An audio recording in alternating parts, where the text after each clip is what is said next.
And the longer that this environment goes on in the real estate industry, particularly with high rates, as the story kind of references, the more trepidatious some of these builders feel, right? For obvious reasons. It impacts their buyers of their homes. It impacts the cost of money that they need and are using for developing these properties and building these homes. And it just kind of casts a dark cloud over the future, not necessarily because it's going to be a bad future. It just looks dark and there's not a lot of clarity. So kind of the longer these things go on, the more those feelings and those sentiments can kind of dip down toward the negative direction, if you will. And I think that's exactly what we're experiencing.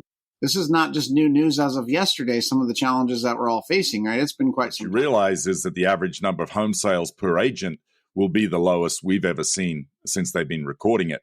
Now, our listeners, we're actually, I think, Chase, speaking to a really smart group and to a group of people who aren't average. Right. By any stretch of the imagination. So, even at 3.96 million, there's more homes there than each of us individually can sell.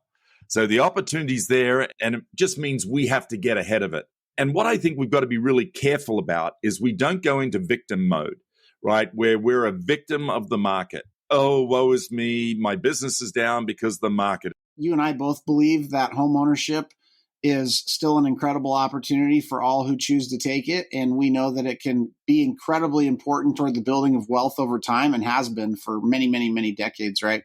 So this is just proving that in the midst of a storm, in the midst of a legitimate challenge in the industry, homeowners are still winning based on the value of their homes, the equity that is in their homes, and what they're calling here is profit margins, which we believe to be, in essence, their equity. I do think this is great news, Bruce. It's just a solid reminder to the resiliency of American real estate over the long term.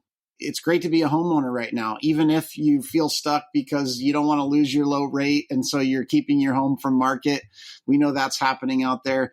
It's nice to lay your head down at night in the home that you own and know that you still have a lot of equity tied up into it, which gives you a lot of options in the future.